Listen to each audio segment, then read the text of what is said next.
and welcome to Michael and Ivanka's Grand Podcast. It's a weekly podcast where we have a little therapy session and can talk about our shit. My name's Michael Forrest. And I'm Ivanka Magic. This week we're going to talk about being overwhelmed, feeling overwhelmed, being overwhelmed by just because there's just not enough time in the world. There's not enough time in the day. There's too much to do. When one has diverse interests, it can be very difficult to feel like you're doing a good job on any of them. What do you reckon?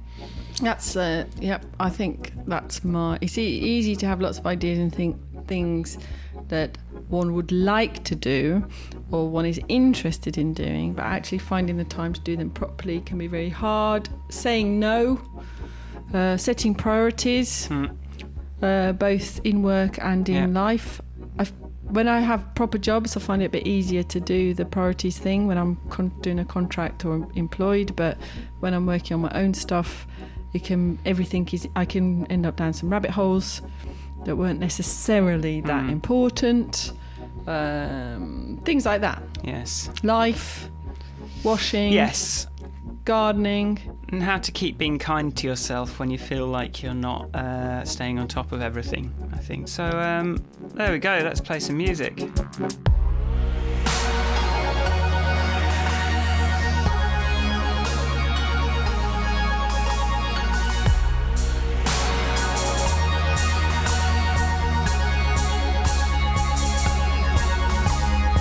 Happy birthday, Ivanka. How's it going on your birthday? Oh, it's my birthday today. Friday the 13th of September. Yes, unlucky for some. It is going well. The sun is shining. I made pancakes for breakfast. But we'd run out of bananas and then we'd run out of lemons. So I had to go to the shop twice. So, it's one of those days. Oh, God. Been to court to try and get a piece of paper to prove I don't have a criminal record, and thanks to the IBM system that is installed, I couldn't pick it up because the system was down, and the lady just phoned me when I got home to say I've done it, so I have to go back. Anyway, that kind of a day. How are you, Michael? I am okay. I really had fun working on my YouTube video last week, but I spent too much time on it, really. But I had a lot of fun with it, and I think it's quite good. I'll put a link in the description. It's comparing some keyboards, but I managed to find a breakthrough with how I do the timing of the of all the little bits of it that meant I could really punch it up and tighten it up, because that was my issue with the previous videos, was I couldn't seem to find that how to just tighten everything up flow without feeling like I was breaking the entire timeline. But then it's meant this week I've had to jump back into programming again, and it's been I haven't managed to really find my stride at all, and especially trying to learn some really hardcore stuff as well, machine learning stuff that I was hoping not to have to really understand. And then Apple announced their announcement in this ongoing saga of my deadline, so I know the new phones are coming out on the 20th now, which gives me not much time. So I'm pretty much resigned to not hitting release day at all now. But I'm just hoping this app doesn't take me another month or more. It feels like 6 weeks at the moment, which I wasn't really accounting for. But yeah, other than that, I'm okay. I'm all right. I'm in a privileged position. Must remember this. Having my self-doubt moment. I sort of met Sharon walking home yesterday, and I was like, she was like, I sort of explained what I was thinking. She was like, you're having your self-doubt phase, right? Oh, well, she doesn't even take it seriously now. When I'm having self-doubt, she's like, well, I believe in you. I think you'll be fine. And I'm like, but what if I'm not? She's like, shut up.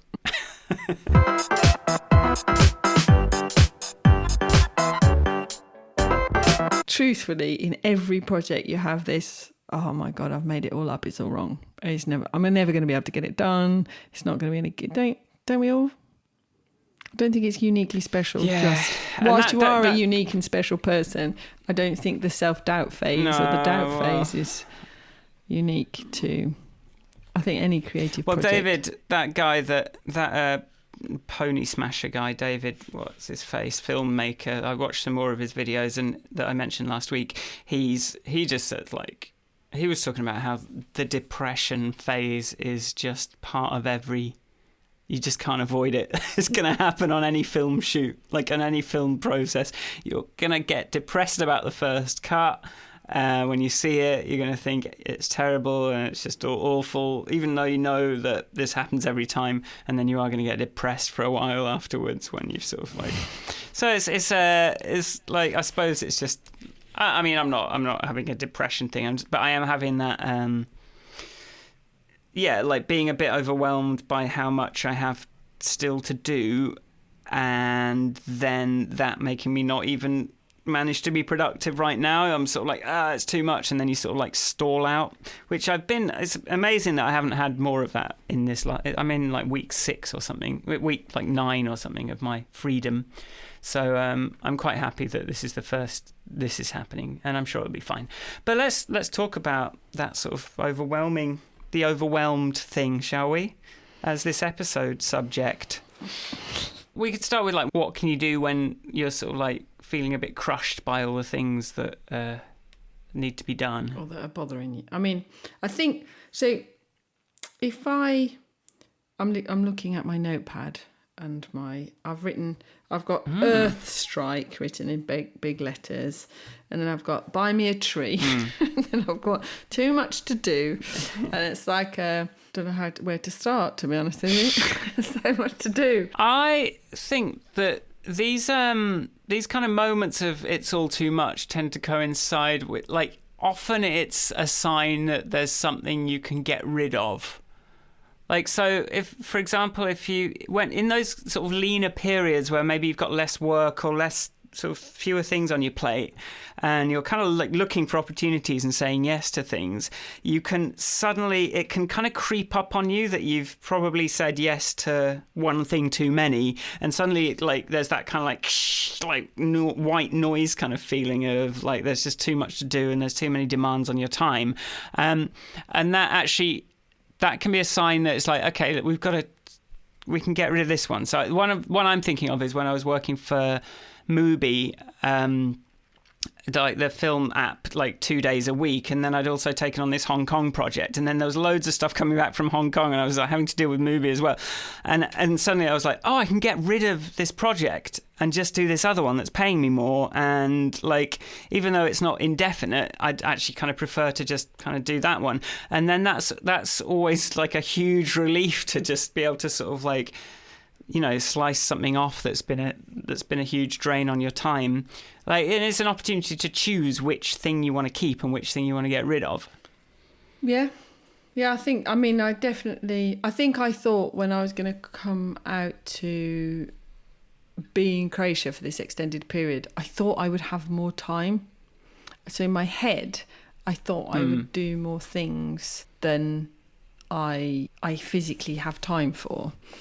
And I think that's definitely a part of it. So yeah, I'm really keen. That would be great. I'd love to do that. Oh, I'd love to do that too. I'd love to do that. And then actually fitting it in is quite tricky because I've got very limited office hours that are uninterrupted, and with a family and working in the home, I think if I have to sleep. I can't get rid of the sleep. I need to. So it's like, it's always a massive interruption to productivity. So really, by the time we've all had, we do hang out and we do things together, and we go by the sea, so we go for a swim, blah, blah, blah. And, like when my daughter's around, then I spend time with her, and I don't really want to not spend time with her. So it's how to take the hours that she is at nursery or that she is with somebody else and making the most of that time. That's my current problem, because I would like to go for and then I'm missing what, for me personally as a human and how my brain works, I do need a bit of time to myself, literally and figuratively. Programming in time to go for a walk or a run or a swim on my own is quite important to me, but I often deprioritize. I forget how important it is for me. And then I go, oh, well, no, I won't do that today. I'll do, we'll go to the park instead or whatever, I'll take her for a swim. Yeah. And actually, no, I needed to go on my own.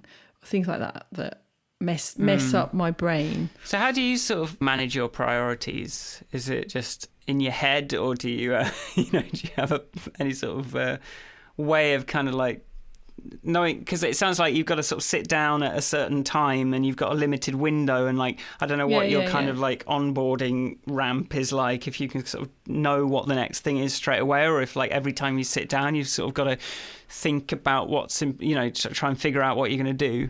Well, really, when I sit down at the computer, I have to prioritize the thing that's to do with money, because we have to earn a living.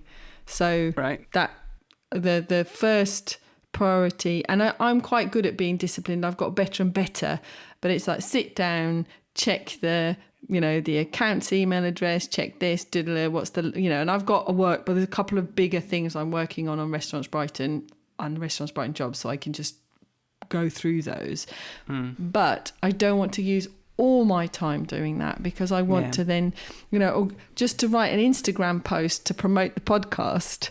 I've got to download the image, and I've got to do, go cut and paste, and then sometimes that takes 10 minutes. A bit of time.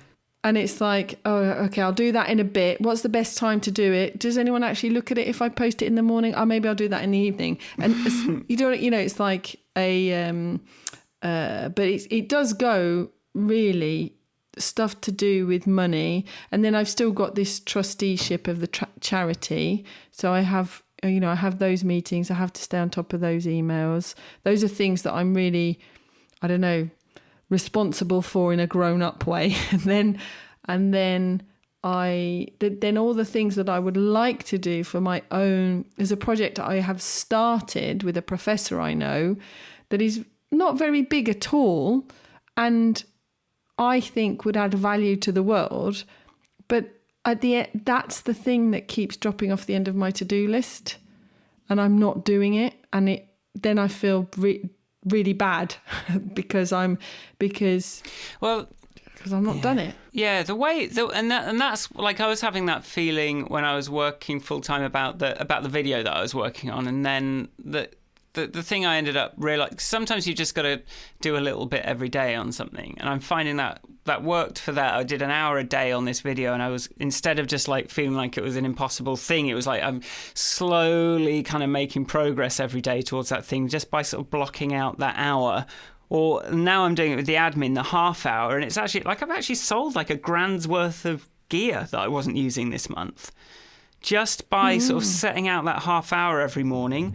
Just like it, just whatever the next thing is. If I've got to post something, I go to even though it takes me like 45 minutes to pack something and post it. Like it's a long, so it can sort of overspill, but not by too much. But I think like when you've got those sort of low priority projects that you're never going to be able to devote full time to, it's good to just like, but are important. Like, so for me, it was that video, and then now it's the admin thing. I just thought, like, let's just make sure I'm doing all this stuff and I'm sending the emails I've got to send, and I'm, chasing up on these things, and that just a little bit every day is another way to do it, rather than sort of waiting until you can, like, there's nothing else on your plate. It's just like, this is just some time that's just like. And I think I do feel less overwhelmed by the looming climate change thing. I've gone through a bit of a, I've gone through some sort of grieving process, something that helps me be more like, I'm more comfortable with it having a place in my life.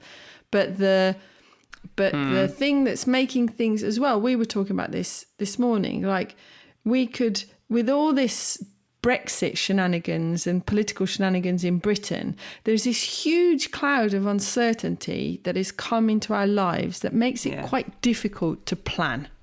And our business could fail, not because of us, but because of the economy taking a hit, and it's like, you know, we could work really hard and it still not go well. Whereas it's, you know, mostly, and we've got backup. We've talked about all that. We've got backup plans. Blah blah blah. You know, we've talked about alternative, but that's not. Suddenly, there's this thing where instead of you can go right next month we can do this, and in 6 months' time, in a year we can do this, because we don't actually know if Britain's going to be in the EU or not.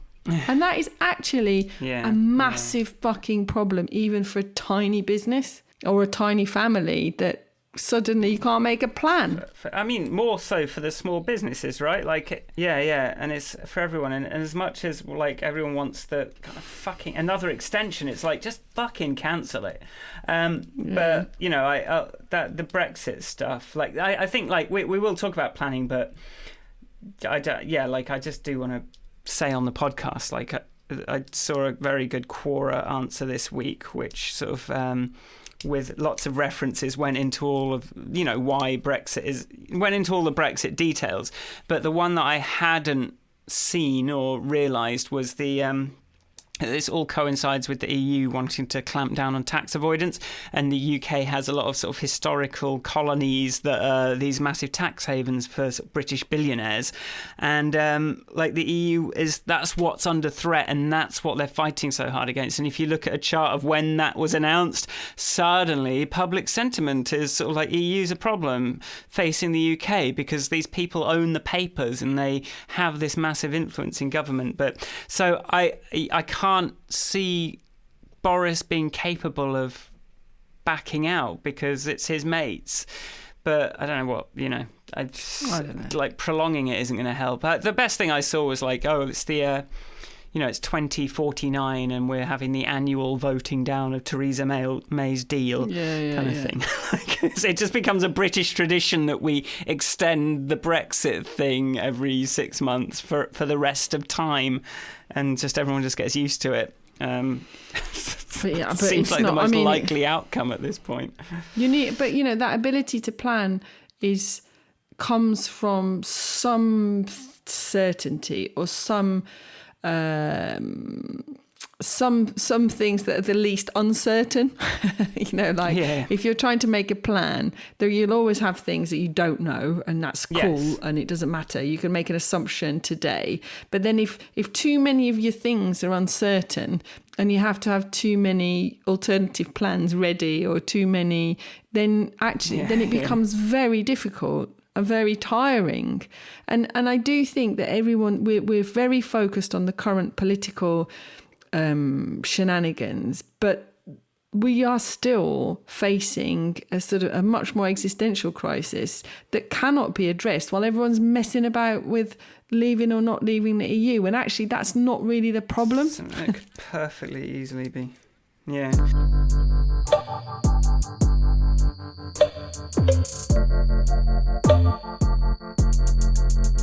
I feel overwhelmed when I had sort of an idea of how long something was going to take in my head.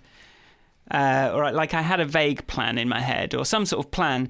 And then when I start to work on it, I find that things are taking like an order of magnitude longer, like 10 times longer to do this one thing, or like loads of unexpected little details start to like eat up my time. And suddenly I'm like, well, I thought this was going to take 2 weeks, but is it going to take 6 months?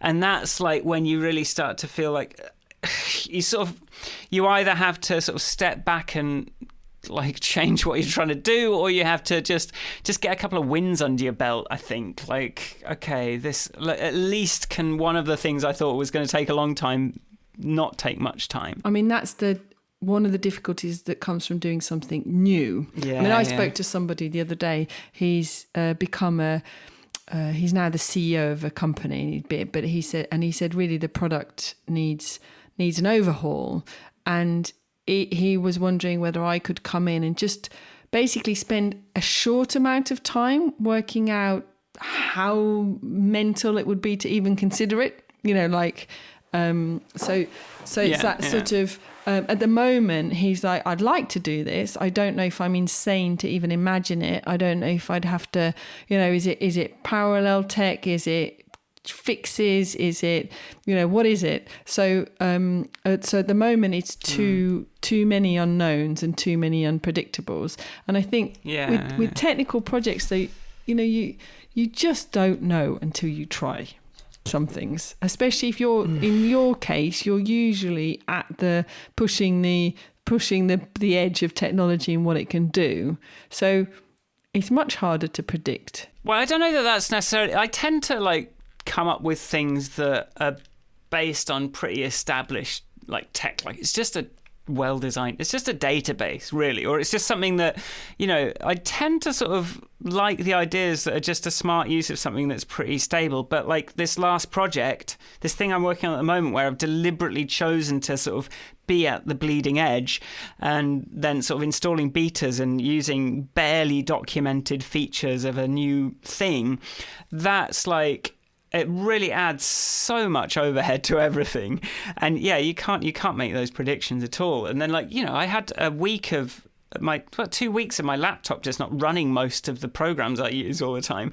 And then bloody today, that stuff all started working today, but then I try and fire up the program I use to edit the podcast and record it, and that's crashing now. And it's those sorts of things really eat up so much time. So I mean, I would sort of, I tend to avoid those. When I'm working on my own, I want to at least one way I can minimize the risk is to sort of stay away from the stuff that I know I'm not going to be able to find answers on the internet if I get stuck. But that's now what I'm doing because I'm trying to play this bloody game of selling overpriced phones to people. That Apple announcement, I thought when they just announced the iPhone 11, I was and it seemed like they finished. I was oh my God, I would be so happy if that was the phone and they weren't going to do another load of, now here's the big one that costs way more. I was ready to just be I like you again, Apple. But then of course, no, iPhone 11 Pro, it's got more cameras. It's even stupider. Anyway, sorry, divergence. I paid no attention to any announcements for Apple. We had visitors, so I was essentially on holiday. Propaganda. Yes. So predicting. I mean, in anything, there are all making good plans. Making good plans is hard. Making good enough plans can be a much more effective approach. Plans that are regularly revisited and not really expected to be. That's why that sort of agile breaking a project into bits can be very useful. And but going back to this sort of personal there is this. I think professionally, I tend to feel quite. I might take a bit of time to work through what I think is the correct approach, which is where. But once I've convinced myself that I've got the right approach and the right direction, I am usually quite confident in the decisions that I'm making and the progress, and because I've thought it through, able to adapt. So. Really, and it does tend to, because it's defining your outcome, and I think, but in life it's a bit more complicated because there's just so many more things, and I find it that the line for me blurs heavily between projects I'm doing for money and projects I'm doing for fun. Well, not fun. Fun is even, well, it's all fun, but I mean projects I'd like to start I've been investigating sort of quietly on the side, in found moments. I look at all these tree planting things like Ecosia and Tree Nation and all these things. They all tend to be planting, they're all over the world. When, Bosnia and Herzegovina, when Yugoslavia had a communist when it was Yugoslavia, there was regular tree planting and regular forestation, which doesn't happen anymore. And I was like, well, where's that gone? Can't we have an Ecosia project in Bosnia and Herzegovina, which is a very depressed country, that would job create and, you know what I mean? So it's but I don't know where to start because I don't even know what trees to plant. So there's, do you know what I mean? It's is that the right thing to do? Does that help the climate? Is it...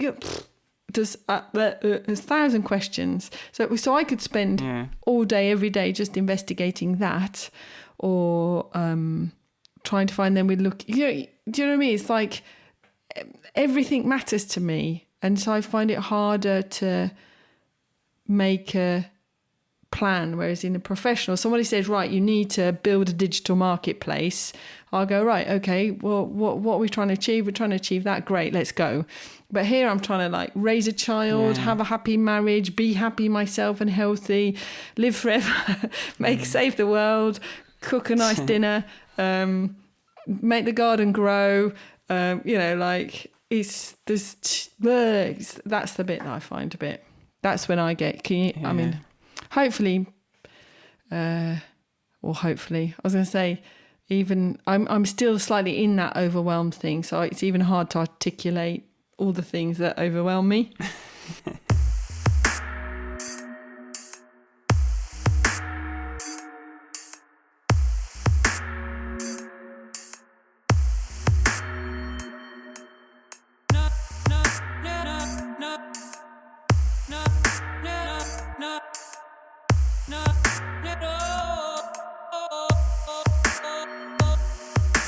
I mean, that's when you can't prioritize, or like that's the tough thing there. It's like when everything seems really important, like you can get stuck, which is why I think you either have to like knock some stuff down in the priorities, or just kind of carve out regular time for one thing or another.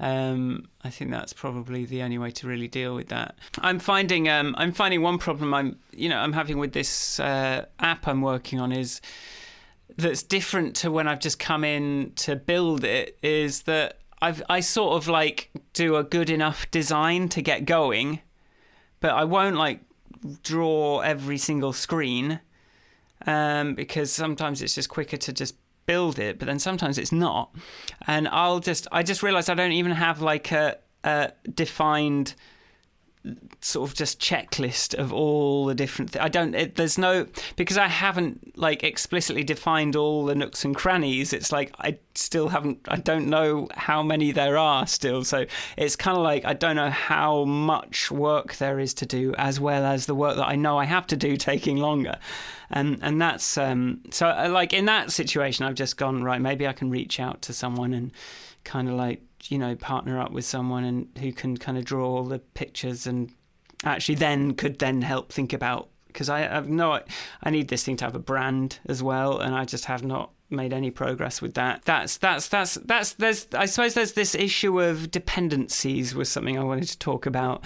So I've got my list of admin tasks that I do every morning, and one of them is just try and put one ad on Facebook for one app.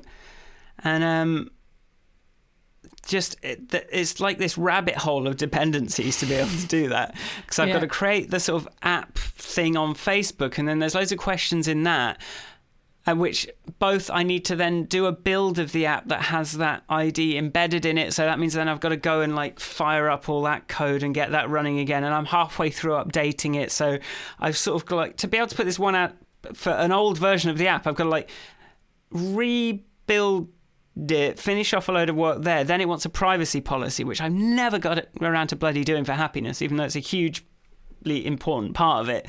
But to do the privacy policy, I've got to like dig up my website, and I'm halfway through a redesign of that, and I don't like how it looks. I don't like any of the copy, so I've got to like do all the website stuff, like get that working, get that looking nice, get the content right, write a privacy policy, deploy all that so that I can put that in the right field of the bloody thing to make the app, and then I've got to come back to Facebook with the new one deployed, the website up, with all these kind of like, so it's in my list of my half an hour time box list, but it's like when you get one of those that just kind of like explodes in your face, you realize why you've been putting it off for so long.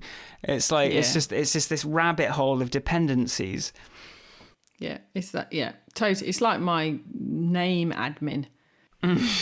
It's never end. Like I know exactly why I've put it off so long. Just like, okay, so that's good. Okay, we've done that, and then I've had to sort of break it down into tiny steps now, because otherwise I'd go nuts.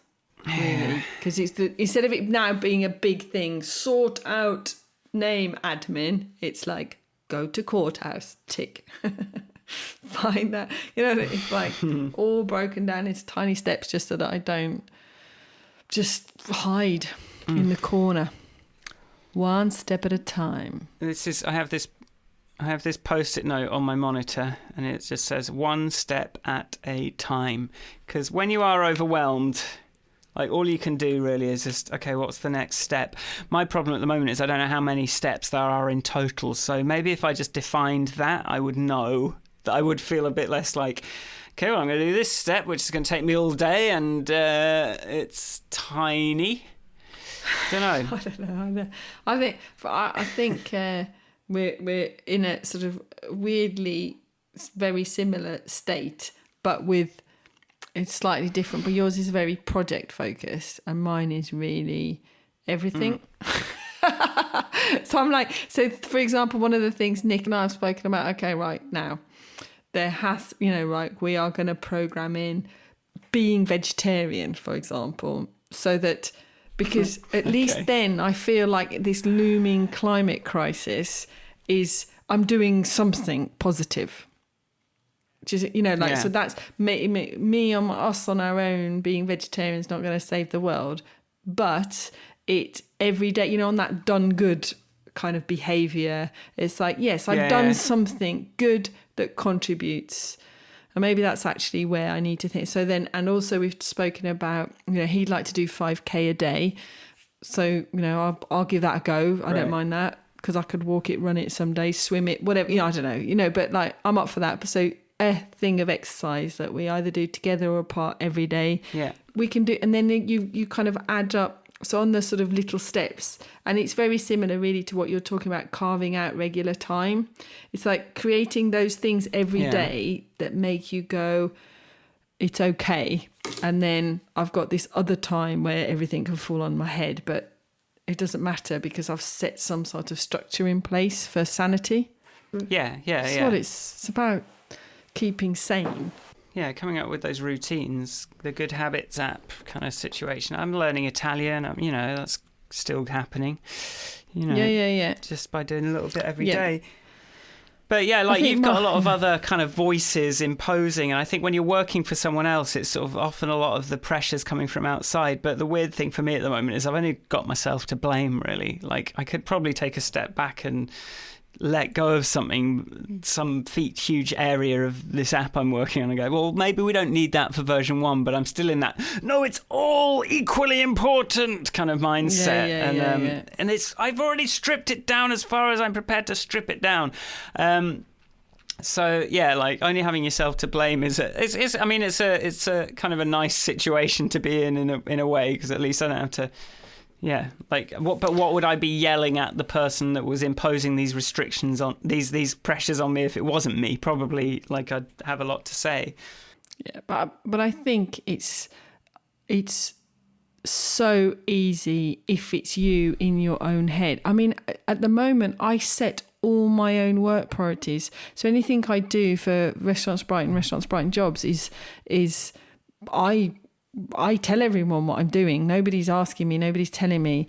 But I don't think it's good enough. I put my more demanding on myself probably than anyone. If I was managing somebody else, I'd be like, don't worry about that, that's fine. But because it's me, I want it all to be perfect.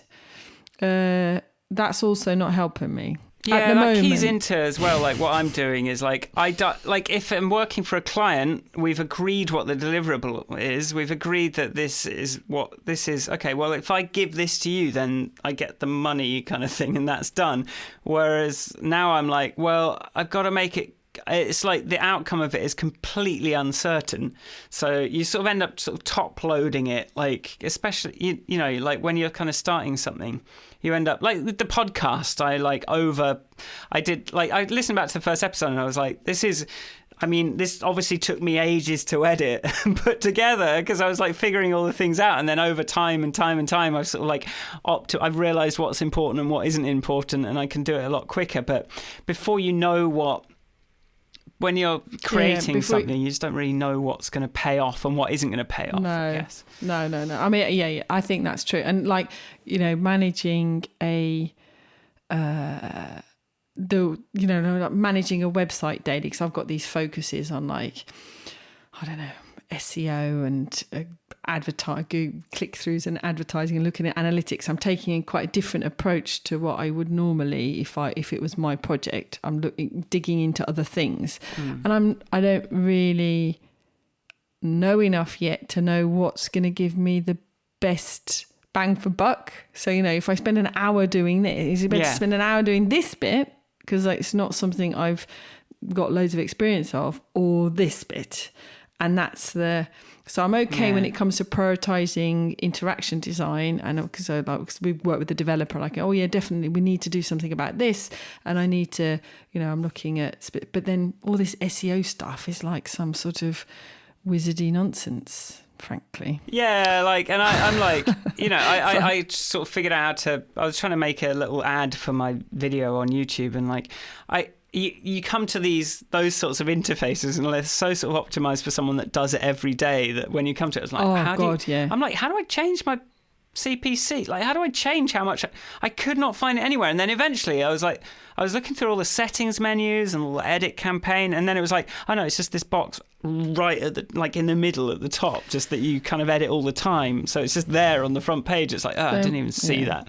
So like you have to learn how to use a new thing, and you sort of put that off for a long time. I also, my top tip for the ads thing is all of those Google, Bing, Facebook, if you ask for support and have a call, the people that you have the calls with are quite useful. In my experience, I get more useful than non-useful.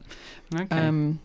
So I would recommend, because I really do not want to watch a video on how to do on an ad, how to optimize your ad. Yeah, it's horrible, those ones. So, but having a chat with somebody and going, look, this is what I'm trying to do.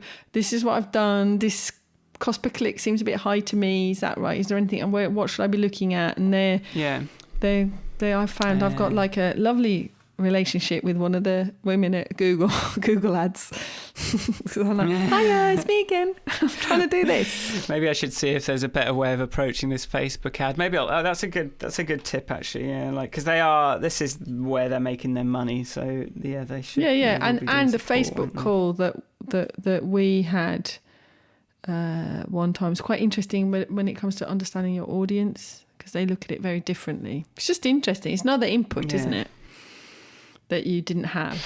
Yeah, definitely. So, and then because you really want to get onto that, because you hear some people, like, they've got it to a stage where the money they put in is less than the money they get out. So then you can just potentially just spend more money to make more money. And that's kind of what I need to figure out for my business. Like, you have to put some money in, I think, but then if you can kind of just get it right, you can be getting more out, and that's it's the dream, isn't it? Or it is. That's not the dream, but just the way of making a sustainable business. This is Michael and Ivanka's business podcast about analytics and SEO and click through ads. But you have to. CPC. And I think one of the reasons of going back very briefly to that, calling them for support and looking into it, it's like my approach to the internet, because my relationship with the internet is so old, it has longevity. I expect if we've written an interesting article, why shouldn't it be high up on Google? And that is just not how Google works. Google doesn't actually give a fly with all their arguments about priority, and then they come up with stuff like AMP, so they invent their own technologies that you're supposed to implement, and it's like, why don't you just let the internet be? Leave it alone. Leave it alone. So part of me, so I'm always torn in these conversations. So I have these conversations with these SEO people, and I go, yeah, but seriously, is this really, can't we just write a nice page and it be done? And then they go, well, you need a blah, blah, blah. And then you need all these things in the menu so that Google knows it's important. I was like, No. Then I've got a massive no. So that's my life. Welcome. Okay. Anyway. All right. We can cut that bit a bit. I don't know. Fuck it. Like, it's interesting to someone, maybe. Well, it's interesting to me. If this isn't for us, who is it for? That's true. I think we've got like 50 listeners. I think we have, yeah. Hi, all our maybe friends. 60. Hi, Lisa. Hi. Hi, Bex. Hi, Bruce. Okay. Hi, Jazz.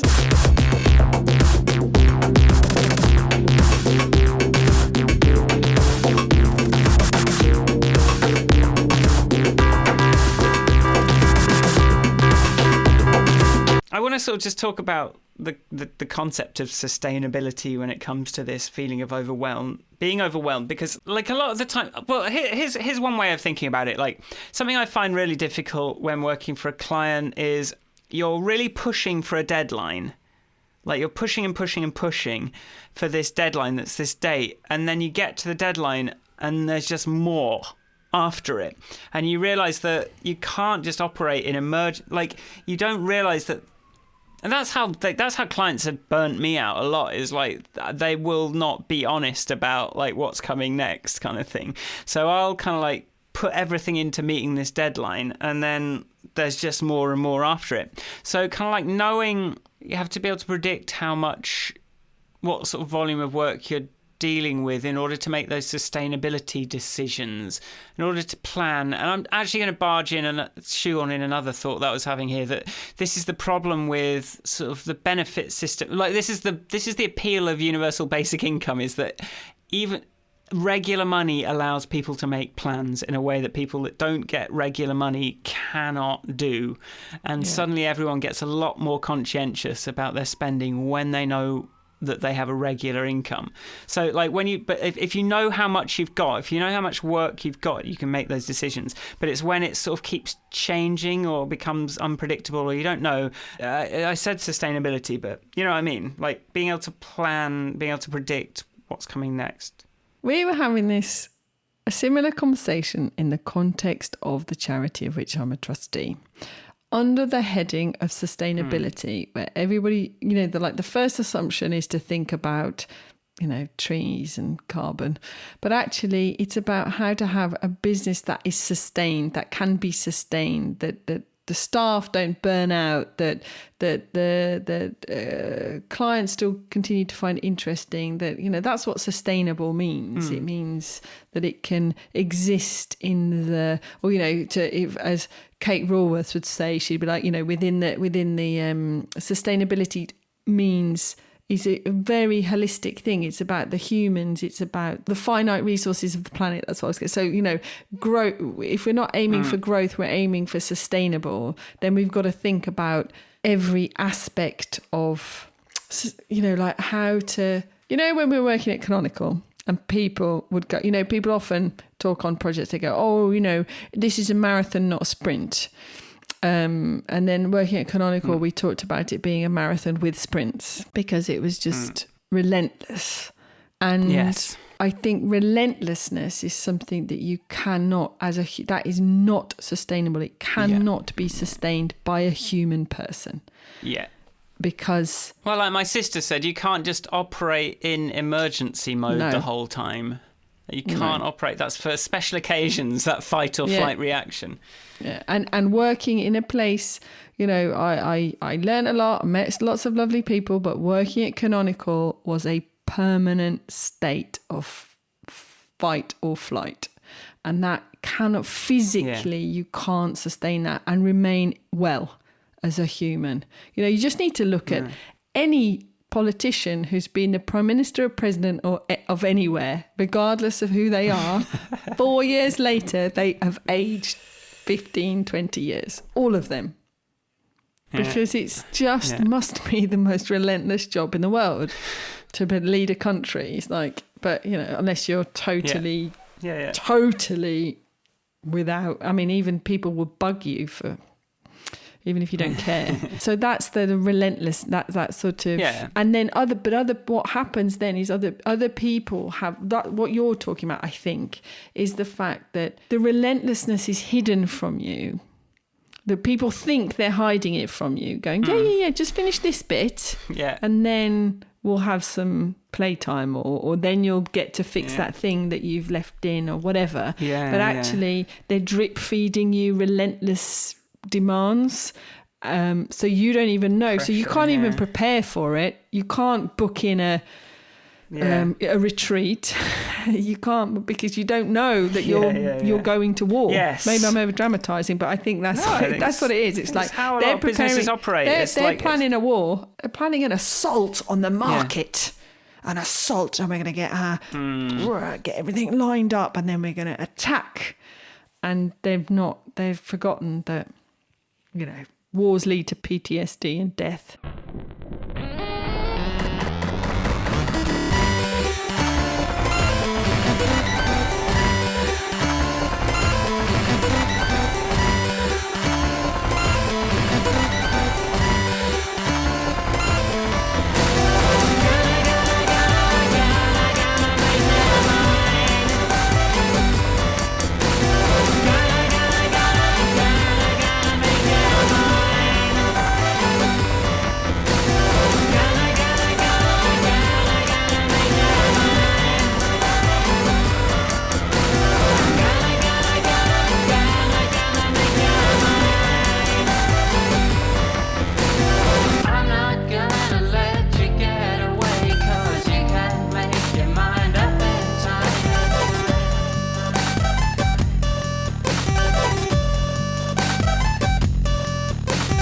I think the thing you have to do is, when you're feeling overwhelmed, is even if someone else won't, you've just got to be kind to yourself, haven't you? So I actually feel okay today, but last night when I was just like I was talking about what I could do to Sharon in the evening, and she was like, I feel like I'm at work, and I would never bring this stuff home if it was my day job. And now suddenly, this inevitable thing of I'm trying to figure out what to do in my rest time, which I shouldn't be doing.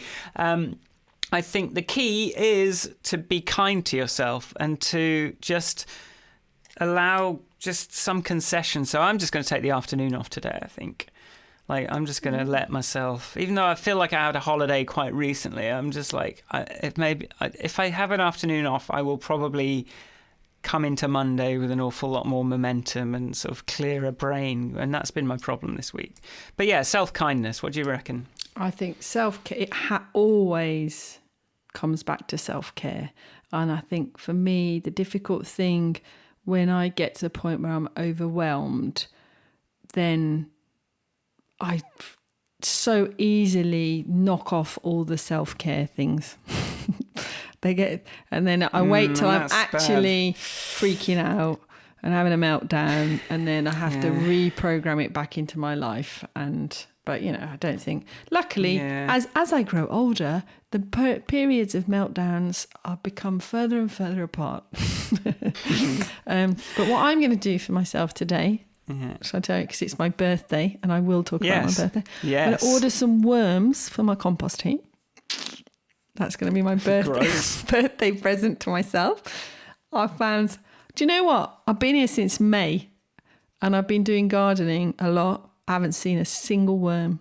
So I'm getting some worms. We've got worms. Have you got worms? Oh, that's a relief, because my mum's not seen many on her allotment either. In our crappy soil. Excellent. It's probably because it's neglected. I'm going to order some worms. I do want to ask you, though, just as, for those of us that don't, for those people that do have a boss that is not being, did you ever find a way to get an unkind boss to be kind, to just give you a break? Did you ever manage to crack that nut? Two stories. The very second job that I had out of university was as a programmer in an office in Brighton that had 10 women and 3 men and a dog called Leo. And when my boss was a woman programmer, had also done electronic engineering, and she never asked to work from home. She just stated to everybody, tomorrow I will be working from home. And if you walked over to her desk to talk to her, she'd lift her hand up and go, not now. And it was never rude, and it was never, it was just like, nah, And she's moved to Canada, so I don't see her anymore, but I consider herself a friend. I learned a lot from her, both as a programmer. I was very junior, but loved working with her. But all the women in the office, like if you came in with a cold, they'd be like, what are you doing here? I don't want your cold. Go home. You're ill. Go away. And so this very early job I had was like, no, this is not how we don't come to work ill. We don't stay up till midnight unless unless there's something going on. And we were an incredibly productive office. Yeah. And so later, and I kind of adopted that behaviour generally. Yeah. But I still think even when a boss is, I don't know about unkind, but completely oblivious or inconsiderate of the fact that you are broken or breaking. Yeah. The only way you cannot expect them to notice. Right. And I think that's the thing. You have to go, I'm going home now because I'm tired, because okay. I think that's the thing. It is up to you. Right. And that might feel hard, but I think it's you. No one's going to go, oh, you don't look very well. Very rare, sadly. Okay. Good tip. And on that, let's finish it up.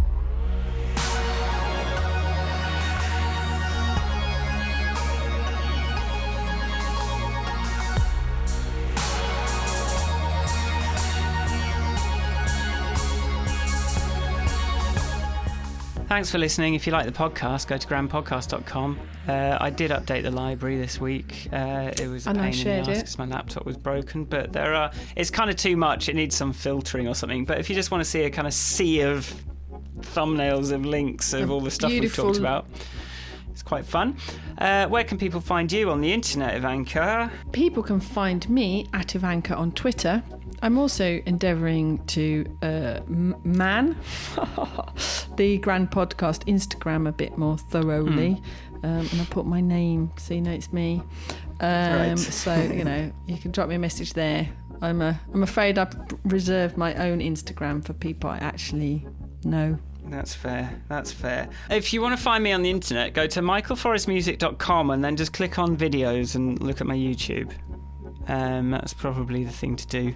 My YouTube's where it's happening. I'm going to put a link to my latest one today, which I thought was good.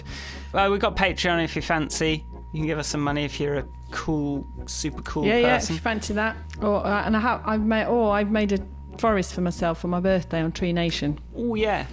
Yeah, link in the description. Link in the description to Ivanka's forest. I haven't made one. If it actually, consider it a treat to Grand Podcast as well. So. Yeah. Kind of get involved, and you can save a tiny bit of the atmosphere from apocalypse. All right, guys, thanks for listening. Thank you for listening. Appreciate it. What do you think we should do for episode 100? That's a big question. It's 94. We're going to have to think about that. We're going to have to do something. Maybe we should have a guest. I don't know. Anyway, we've got, 5 more and then it's 100, so we need to think about that. But anyway, with that little bit of extra overwhelming pressure, let's say goodbye. Bye. Bye.